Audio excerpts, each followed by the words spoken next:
একটা দৃষ্টান্ত দেই। এক গরিব লোক, এই গরিব লোকের বাসায় সবাই রোজা রেখেছে, কিন্তু ইফতারি করার কোনো সামর্থ্য নাই। একটু মনোযোগ দেবেন, দেখবেন অন্তরটা শীতল হয়ে যাইতে পারে। ওই গরিব লোক রোজা রাখছে পুরো পরিবার সহ, কিন্তু ইফতারি করার সামর্থ্য নাই। যখন দেখতেছে বাচ্চা কাচ্চারা ইফতারির জন্য ক্রন্দন করতেছে যে বাবা আমাদের জন্য ইফতারি নিয়ে আসো,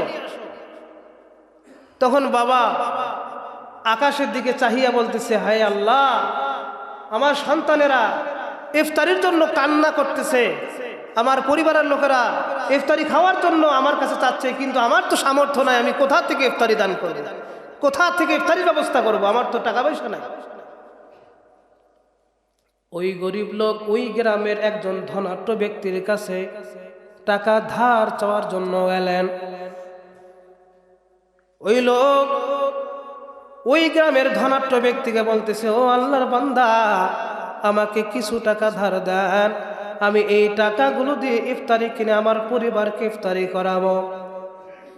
কিন্তু দুঃখের বিষয় হচ্ছে, দেখেন কিরকম ইতিহাস। ওই গ্রামের ধনাঢ্য ব্যক্তি ইফতারির জন্য টাকা তো ধার দিলেন না, বরঞ্চ ধমক দিয়ে তাকে বাড়ি থেকে বের করে দিলেন। বলুন না আউযুবিল্লাহ।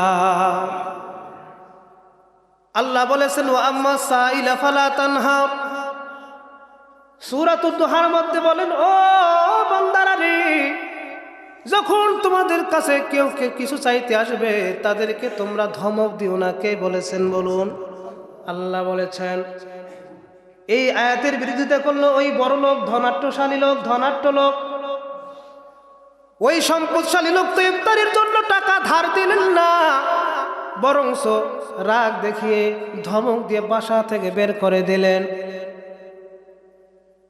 অশ্রু প্রবাহিত হচ্ছে, অশ্রু সিক্ত নিয়ে বাসায় যাচ্ছি, আর চিন্তা করতেছে, মালিক, আমি কিভাবে এই মুখ নিয়ে আমার বাড়িতে যাব, আমার সন্তানদেরকে কিভাবে এই চেহারা দেখাবো, কারণ আমি তো ইফতারের ব্যবস্থাই করতে পারি নাই। রাস্তার পাশে এক বেধর্মী লোক ওই ব্যক্তিকে দেখে বলতেছে, ও ভাই, আপনার চোখে কেন পানি, আপনি কেন কান্না করতেছেন? ওই লোক বলে, ও ভাই, আমার বাসায় ইফতারের ব্যবস্থা নাই, এর কাছে ধার চাওয়ার জন্য গেছিলাম, আমার তো ধার দেয় নাই, বরঞ্চ ধমক দিয়ে বাসা থেকে বের করে দিয়েছে। ওই বিধর্মী লোক বলল, ও ভাই, আপনি যদি কিছু না মনে করে, আমি আপনাকে কিছু টাকা ধার দিতে পারি, আপনি চাইলেই দিতে পারেন, আবার নাও দিতে পারেন, কোনো জোর নাই, কোনো সমস্যা নাই। ওই গরিব লোক খুশি হয়ে গেল, বিধর্মীর কাছ থেকে ধার পেলেন টাকা, মুসলমানের কাছে পায় নাই। এরপরে যখন ইফতারি করলেন মনের আনন্দ চিত্তে পরিবারের সাথে, ওই রাত্রে ওই মুসলমান ধনাঢ্যশালী লোক রাত্রের মধ্যে ঘুমায় গেছে। স্বপ্ন দেখতেছে হাসরের ময়দান কায়েম হয়ে গেছে, সূর্য উঠেছে সওয়া হাত উপরে, সূর্যের কারণে জমিনটা হয়ে গেছে তামা, মানুষেরা হাউমাউ করে কান্না করতেছে, ইয়া নফসি ইয়া নফসি বলতেছে, দৌড়া দৌড়ি ছুটাছুটি করতেছে, কে ছায়ার মধ্যে যাবে, কে রক্ষা পাবে, কেউ তো রক্ষা পাচ্ছে না। হঠাৎ ওই ধনাঢ্যশালী মুসলমান ব্যক্তি দেখতেছে একটা সুন্দর বিল্ডিং, বালাখানা। ওই রৌদ্র থেকে বাঁচার জন্য, প্রখর রোদ থেকে বাঁচার জন্য ওই বিল্ডিং এর কাছে দৌড়ায়। বিল্ডিং এর কাছে গিয়ে দেখে একজন দারোয়ান চাবি নিয়ে তালা দিয়ে দাঁড়ায় আছে। দারোয়ানকে বলল, ভাই, আমাকে চাবি দেন, আমি এই বিল্ডিং এর মধ্যে প্রবেশ করব। ওই দারোয়ান বলল, ও ভাই, না না না, এই বিল্ডিং এর চাবি তো দেওয়া যাবে না, এই বিল্ডিং এর চাবি পাবে তারাই যারা দুনিয়ার মধ্যে এতিম মিসকিন গরিবদেরকে সহযোগিতা করেছিল। বলুন সুবহানাল্লাহ। হতাশ হয়ে গেল, হঠাৎ করে ঘুম ভেঙে গেল। ঘুম ভাঙবার পর ওই যে যেই লোককে, গরিব লোককে ভাগাইয়া দিয়েছিল, ইফতারির টাকা দেয় নাই, ধমক দিয়েছিল, তার বাড়িতে গেছে।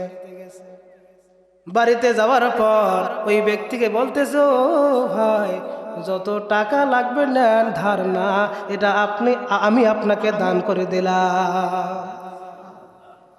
ওই গরিব লোক বলতেছে, ও আল্লাহর বান্দা, ধনাঢ্য ব্যক্তি মুসলমান, আমার তো আর কোনো টাকার প্রয়োজন নাই, কারণ আমাকে একজন বেধর্মী লোক ইফতারের জন্য টাকা ধার দিয়েছে, আমার কোনো টাকার প্রয়োজন নাই। বলতেছে, ভাই তাও নেন? কয়, না, নেব না, কারণ আমার টাকা আছে, টাকা থাকা অবস্থায় আমি কারো ধার নিতে পারি না, দান নিতে পারি না।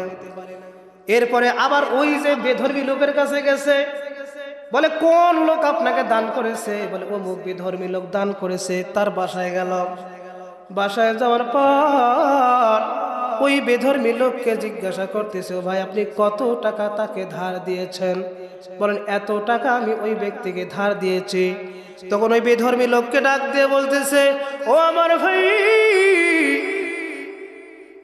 এই টাকাগুলো আপনি নেন, আপনি তার কাছ থেকে আর টাকা নেন না, আমি আপনাকে তার টাকাটা পরিশোধ করে দিলাম। তখন ওই বেধর্মী লোক বলতেছে, দেখেন, ইতিহাস দেখেন, ও আল্লাহর বান্দা, এই টাকা যদি আপনি গতকালকে দিতেন তাহলে আপনার জন্য ফায়দা হইতো, আপনি ওই বিল্ডিংটার মালিক হইতে পারতেন, কিন্তু আজকে যখন দিচ্ছেন, আজকে আমি এই টাকাটা নেব না। বুঝতে পারছি ওই বিল্ডিং এর লোভ ধরেছে, এই বিল্ডিং এর লোভের কারণে সকাল সকাল আপনি টাকা দেওয়ার জন্য দৌড়ায় আসছে। তখন ওই মুসলমান ধনাঢ্য ব্যক্তি আশ্চর্য হয়ে গেল, আমি তো স্বপ্নে দেখলাম বিল্ডিং, আর এই বেধর্মী লোক কেমনি বিল্ডিং এর সংবাদ জানলো? ঘটনা আছে না নাই? দেখেন, কথাগুলো বোঝেন, তাহলে অনেক কিছু বুঝতে পারবেন। ওই বেধর্মী লোক যখন বিল্ডিং এর কথা বলল, মুসলমান ধনাঢ্যশালী লোক বলতেছে, আমি স্বপ্নের মধ্যে যেই বিল্ডিংটা জান্নাতের মধ্যে দেখলাম, এই বেধর্মী লোক কেমনে ওই বিল্ডিং এর সংবাদ জানলো? ঘটনা কি, কোন জায়গায় ঘটনা ঘটেছে? জিজ্ঞাসা করতেছে, ভাই, আপনি কেমনে বিল্ডিং এর সংবাদ জানলেন?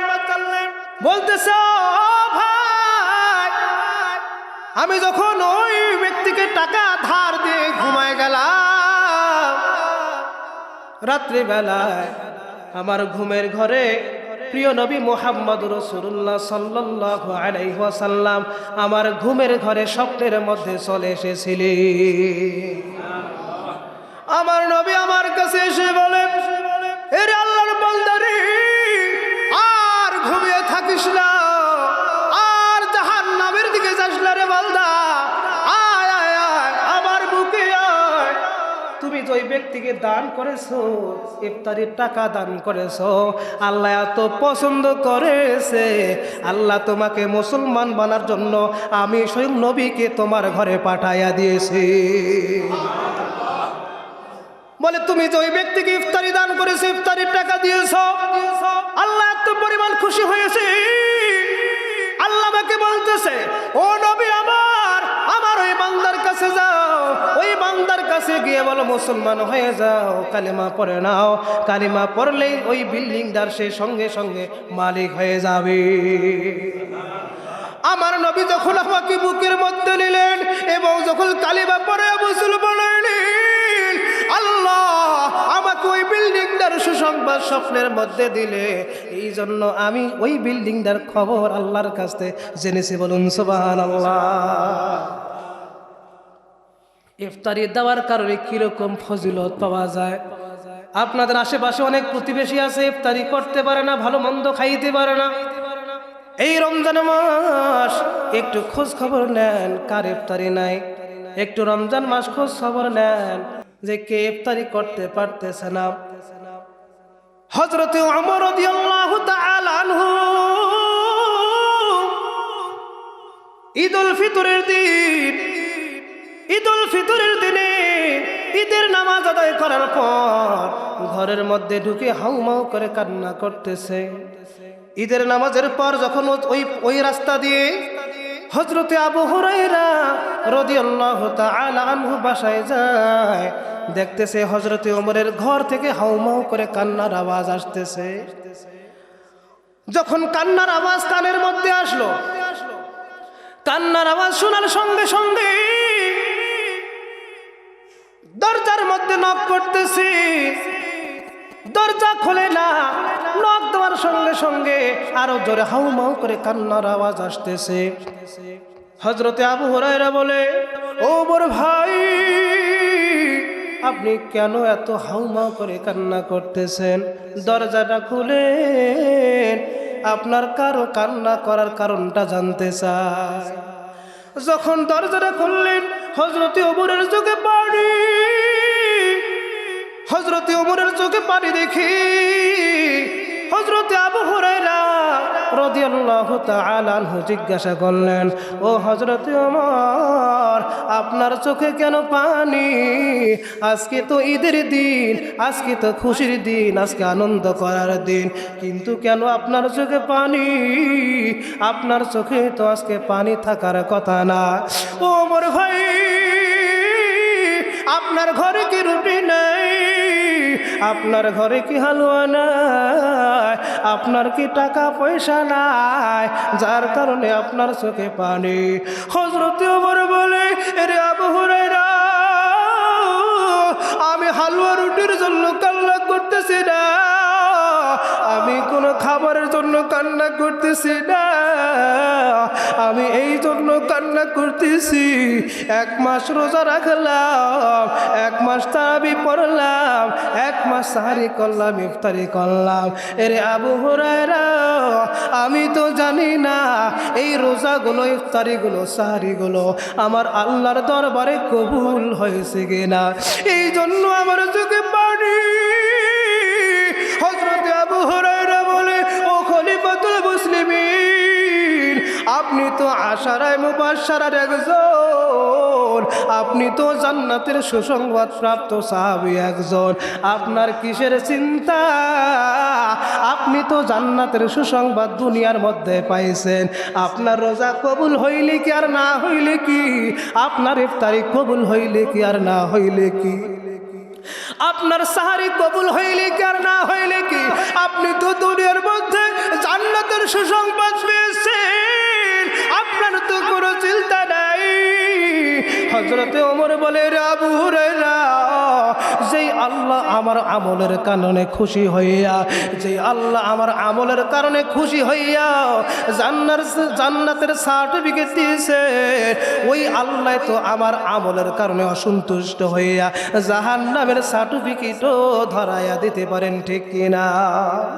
হযরতে ওমর বলতেছে, ও আবু হুরায়রা, আমার এই জন্য চোখে পানি, আমি রমজান মাসে রোজা রাখলাম, এই রমজান মাসে রোজা কবুল হইল কিনা জানি না।